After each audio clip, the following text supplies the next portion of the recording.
Hello and welcome to the Existential Files. Hello, Matthew. Hello, Louie. And hello to our special guest today, Dr. Cal Cooper.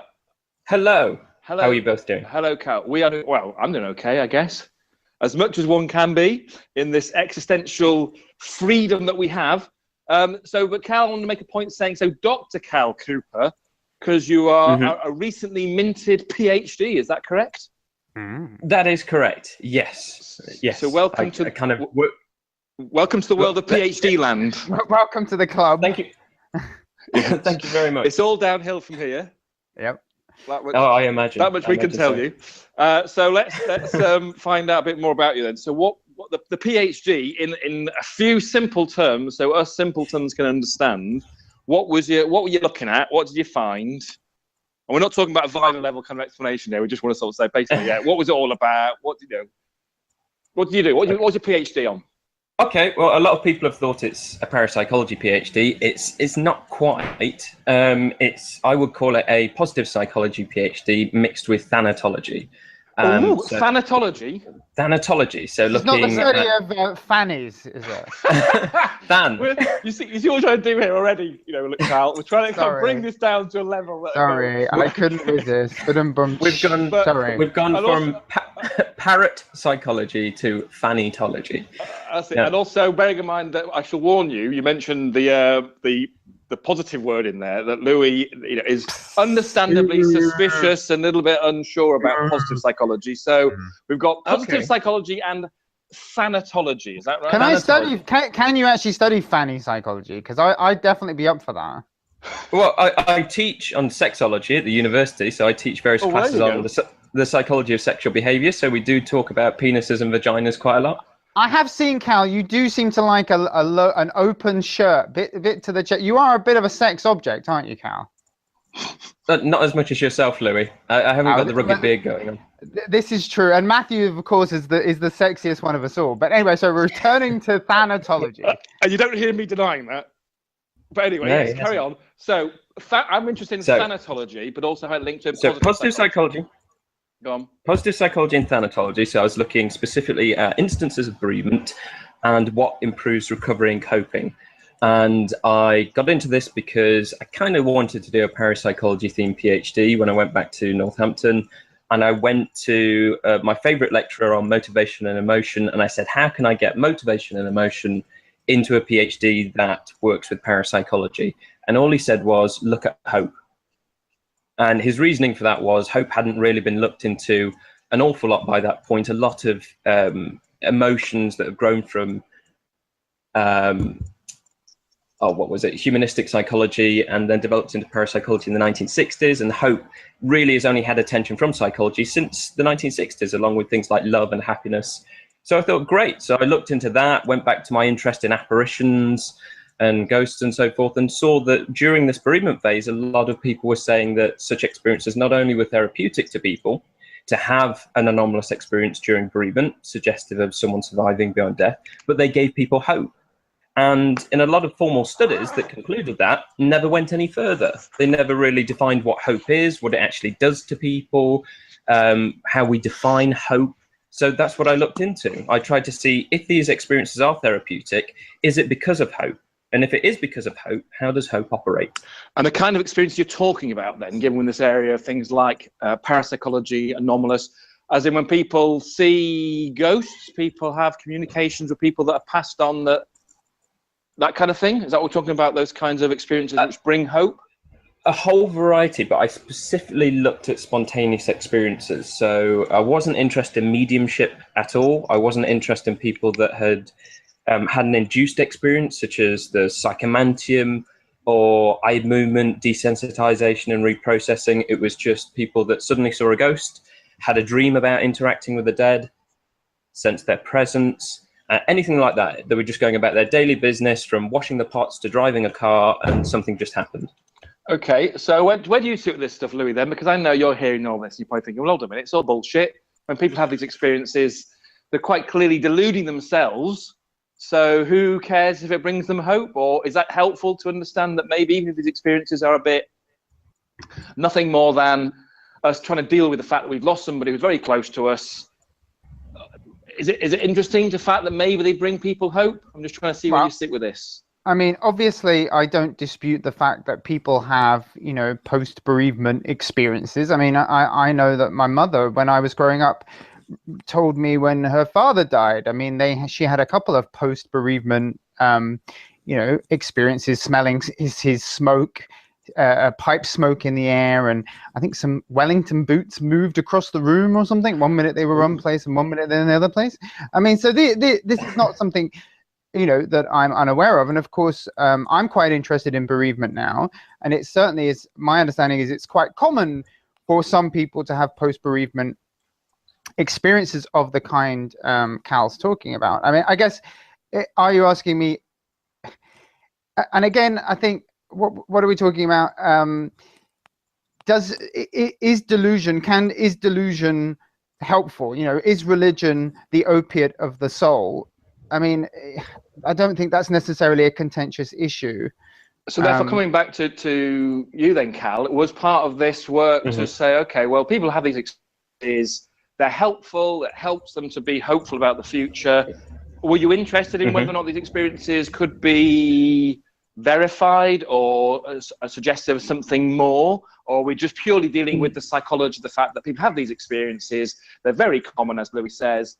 They're probably people just dealing with the fact you've lost somebody, and therefore we kind of attribute perhaps spiritual or meaningfulness to these kinds of quite banal experiences. Like I say, Wellington's moving across the room, or apparently, so I'm assuming your mum didn't see them actually sort of walk on their own. Which no, well, I mean, I don't.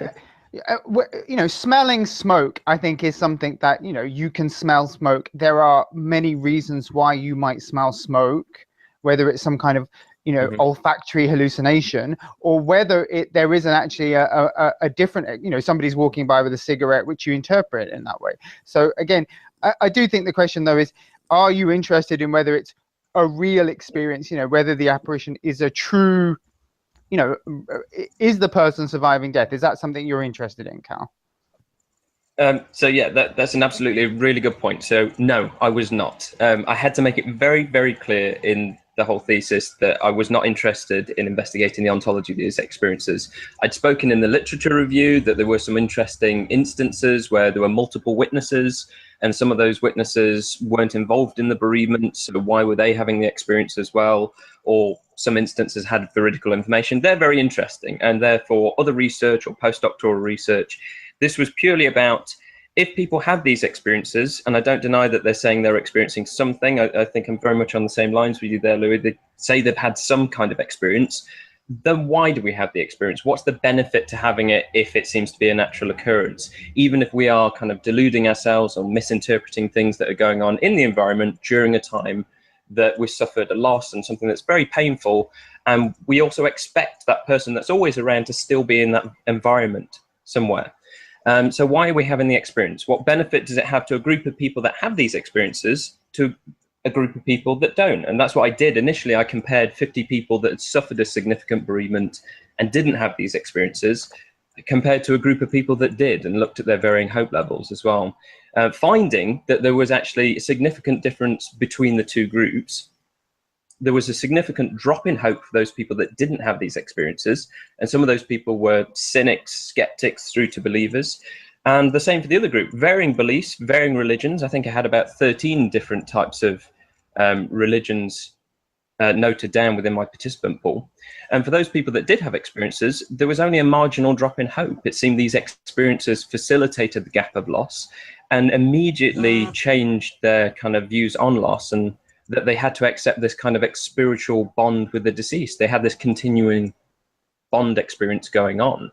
And it was very difficult for some people that were absolute cynics, where before they poo-pooed people's experiences, said it was a load of nonsense, they'd never been interested, but they couldn't deny the experience they had. They were very adamant they looked for conventional explanations, or it was very difficult for them to dismiss it when there were multiple witnesses involved. So still, even though that was interesting, I was interested in how has this benefited them? What has it done to bereavement and coping? Okay, and that's really good, and that's why I think it's important to study these at the very least from a psychological perspective, whether or not.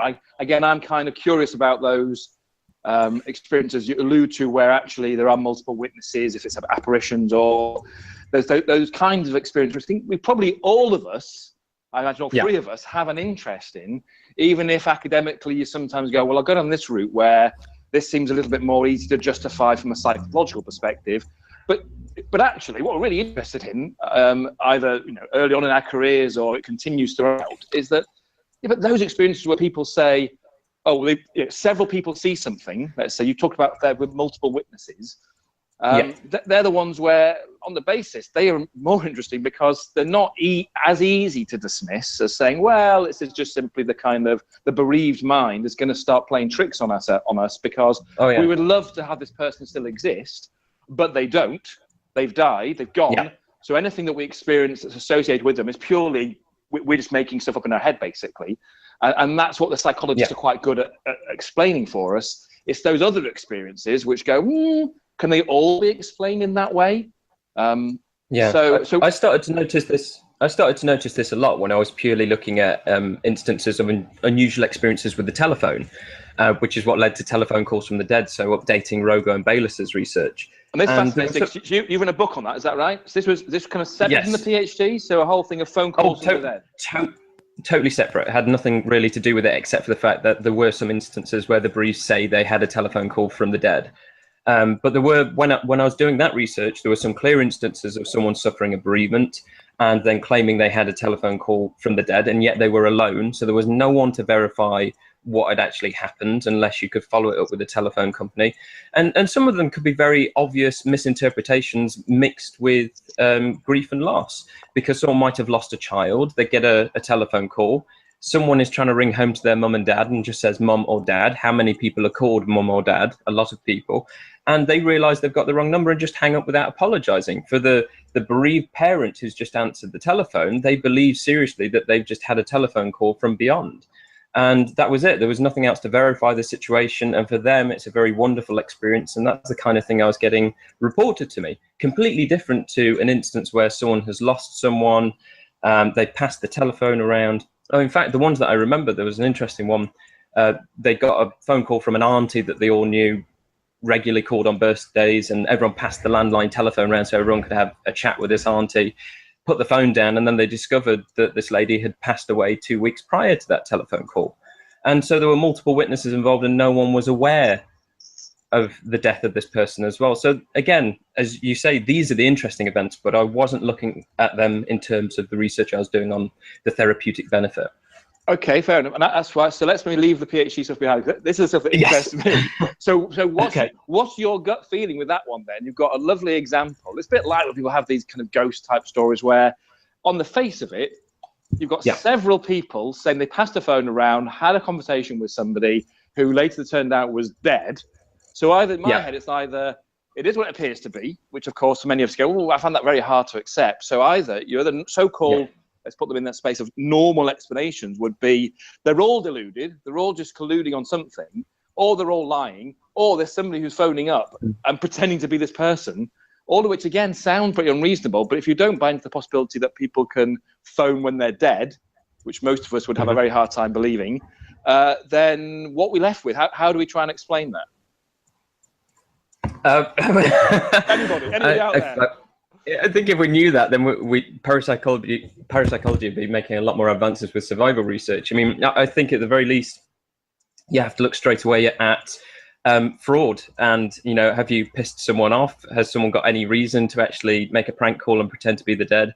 My colleague, John Randall, he passed away in 2011, but he was a lovely old bloke. He wrote Parapsychology and the Nature of Life. And I used to have regular chats with him. And he said, you know, these experiences seem to be incredible, but do remember that, you know, it's very likely for people to make prank calls. And in such a time as bereavement, that'd be very cruel. But humans can be very cruel by their own nature. So don't ever rule that out. People could be doing that. And was this conversation with him before he passed away or after? It was before he passed away. Okay, yeah. Otherwise, you have some fantastic first-hand accounts of this experience. Absolutely. No, I remember John actually from the SPR conferences. And so in terms of so again, and he's someone I suspect will be very open to this possibility of these things kind of being genuine. However, recognizing... He wasn't actually. No, okay. No, he hated anything that had anything to do with communication with the dead via electronic devices. He said he remembered when the book Breakthrough by Konstantin Raudive came out, and he said he was so angry with it, he threw it in the bin. So not quite a book for burning, but a book for binning. Book for binning, yeah. So we go back to raw voice. So we've spoken in the past to Anne Winsper, who's looked at these ideas of electronic voice phenomena. Would you put some of these ideas and the so-called phone call experiences in that same space, in terms of when people feel as though they're hearing voices that are often in that noise, when we see that kind of EVP phenomena? Are we seeing the same thing with the phone calls, or you think there's something quite different going on there? I think they're two separate things. I mean, when you've got EVP, it's usually a sort thing. You've gone out with the intention of trying to record voices of the dead. And I've never been really interested or impressed by any of the recordings of EVP. They're all very much garbled. It's very much like pareidolia, audibly, and you're trying to actually make sense of something that's nonsensical. But with the telephone calls, people are adamant that it's a phone call like any other. And when someone rings you, most of the time you don't expect that person's going to call. They call because they have something that they want to tell you. Very rarely have people said that they were expecting a call from the dead. So that's why they still fell into the category of spontaneous experiences. And of course, Cal, I presume, I mean, obviously, I mean, I looked at precognitive cases for my PhD, you know, people seeing into the future. And I think, obviously, one of the explanations is that people have misremembered when the event has happened. So again, another, you know, normal explanation for people having this conversation, multiple people having a conversation with this dead person, is that they're actually just misremembering when the event occurred, which again, you know, I mean, from my perspective, always seems a more parsimonious explanation. There's also Robert Baker in his book Hidden Voices. He also said that you could also purposefully forget that someone close to you has died. He said that in these cases of telephone calls, people could adopt intentional amnesia.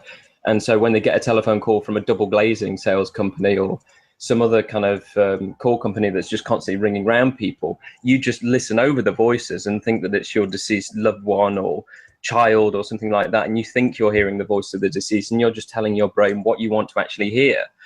He was very convinced that if someone was alone and the telephone call happened, that's probably what's happening when they're convinced they've had a phone call from the dead, and they're just kind of Yeah, I mean, I was going to say, I mean, I suffered a bereavement a couple of years ago now. My younger brother died suddenly, and I mean, for me, I mean, this podcast is an existential podcast. It's not a parapsychology podcast. And one of the things that Matthew and I, we don't want it to turn into a parapsychology podcast too either.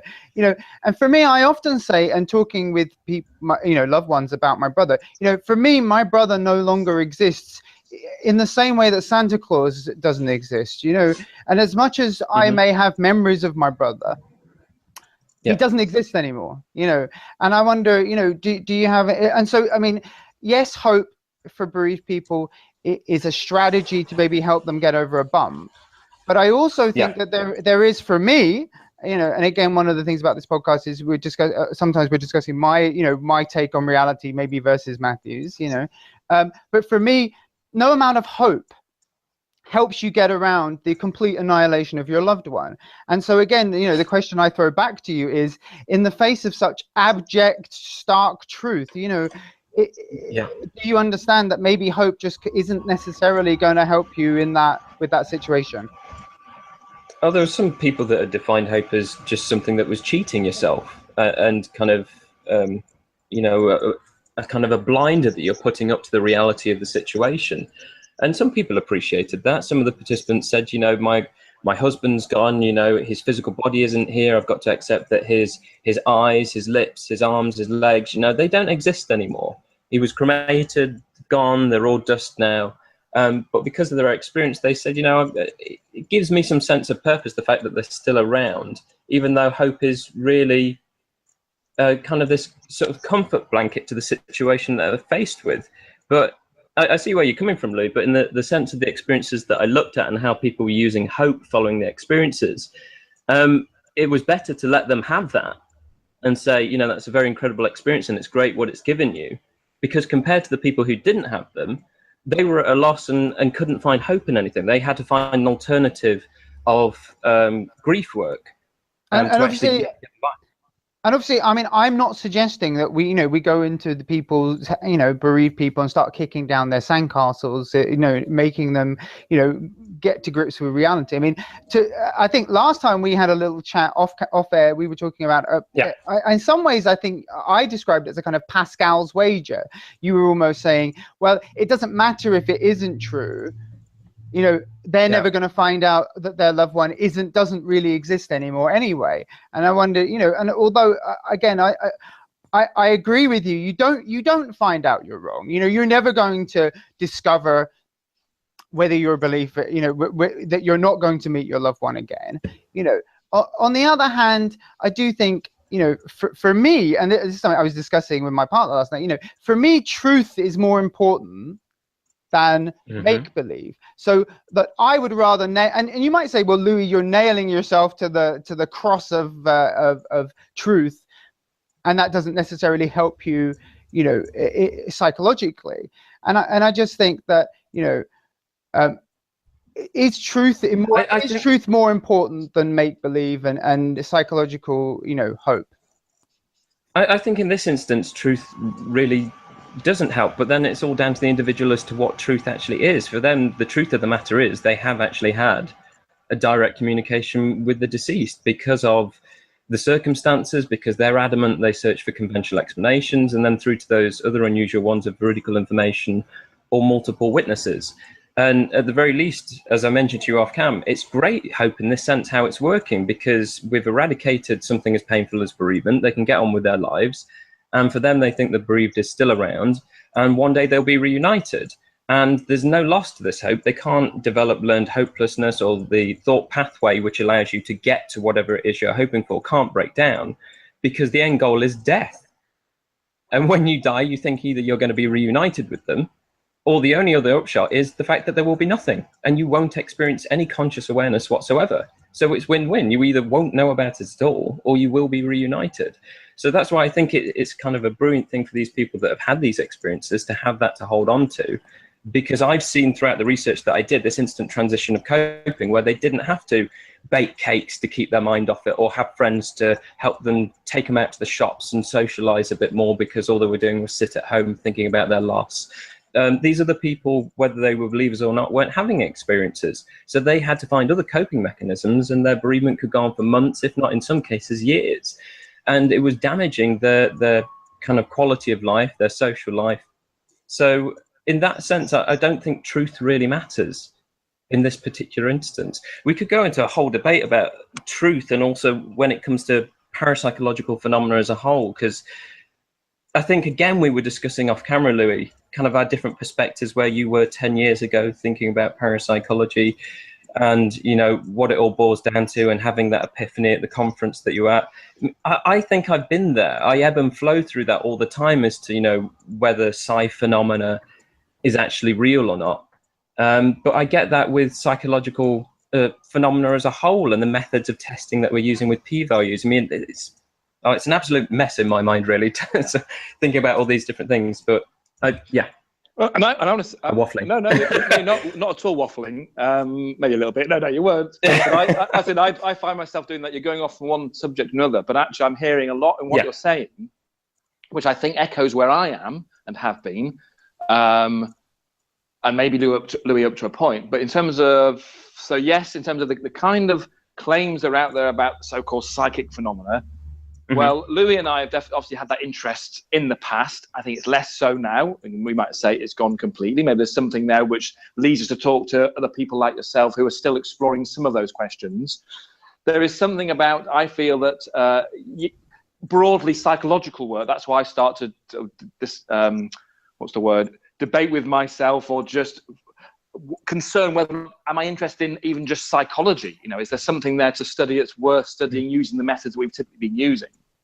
But I still can't get away from this idea that when we go back to their kind of experience reporting and the extent to which they are beneficial. So I think what you're saying is, in essence, people who have these kinds of experiences, in various ways we can't measure them and explore them. And people are reporting in qualitatively. They are helpful. They're beneficial. I think what Louie is pointing out and recognizing for us, I think you're echoing, is they're almost definitely, or we could say they are delusional, or the psychologist would say these are delusional. People are having experiences which they give an interpretation to, which probably isn't accurate.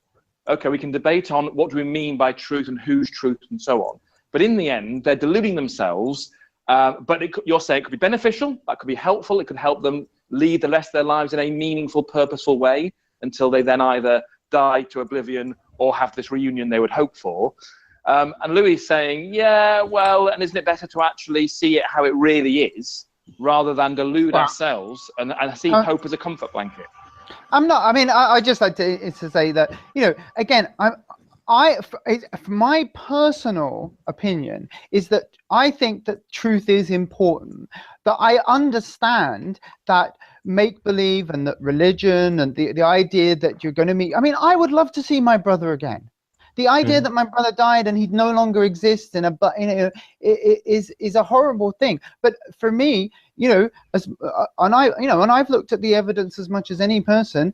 I would say that, you know, I just don't see any way that there is an afterlife and that there is any kind of continued existence beyond death, and that therefore my brother no longer exists, and that, you know, I have no dispute with anybody wanting to believe that they're going to see their loved one after death. I mean, you know, my mother, for example, is absolutely bereft, and it is inconsolable, and I can totally understand that almost any strategy that pulls you out of your inconsolable you know, bereavement is to some degree a good thing.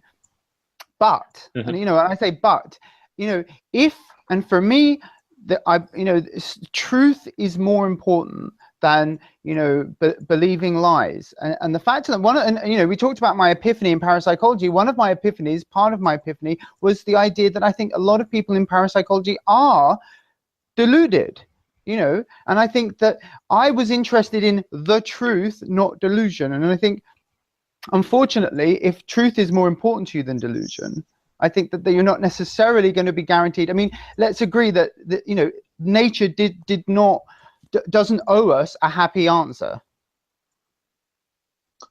And understand that, and that's why I come back to the other broader question. And whilst Cal's PhD saying, well, I wasn't really interested in trying to understand, or at least part of the context of the PhD wasn't to find out, are these experiences genuinely deluded? We're either starting from that assumption as good psychologists and so on and saying, well, they probably are.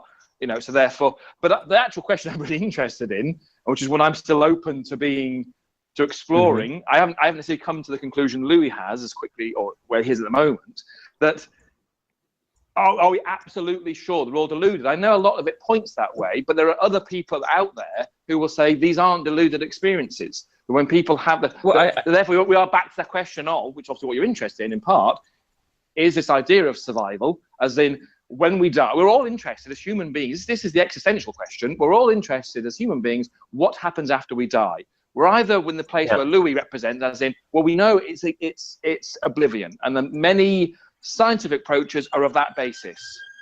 Who's that coming together? Who's that? They've come to cut you off. Yeah. But there is obviously still that interesting question that, well, or is there something else? And obviously many religions are based upon that. Now, Louie would describe themselves as atheist. We had an earlier podcast where I was sort of mulling over, I think I'm broadly agnostic, which maybe makes it difficult to say, well, but I'm still, of course, we as humans are interested in the possibility of, is that it? You know, it does relate to the question of, is there nothing after this? We've talked about everything being pointless and so on. So I think that's still something we're all interested in. It's just a fucking hard question to try and find out something in a way that's other than, oh, well, you have to go on faith, trust, belief, and so on. And that's why I think I did write a chapter. After I finished the PhD, I did write a chapter for the new continuing Bonds book with Dennis Class. And I thought, well, this is a sort of chance to kind of play around with those experiences that defied the conventional explanations, where, again, multiple witnesses, veridical information. And I said, you know, from just the bereavement experiences, what kind of examples do we have of what people would call evidence for survival? And so I gave a few examples of veridical information received from the dead in dreams, to apparitions that were experienced, and specific things about the apparitions' characteristics that no one else knew about, except for one individual. I think there was apparition someone had seen with a girl that had got a scar on her face. And when the guy went to relay this to his family, his mother was the only one that knew that when she was sorting out her makeup as the girl was laying wake, she'd scratched her face. And so how that guy knew about it really shocked the mother. And there was loads of other things. And I said, at the most, we've got some interesting information here. It doesn't necessarily give us any evidence whatsoever of consciousness surviving beyond death, but it starts to lean more towards psychic experiences again, and ESP being involved. And we're still stuck in that ESP versus survival debate. But we can't completely dismiss these experiences either. We can't definitely say, well, these people are deluded in the information that they've received because we weren't there at the time.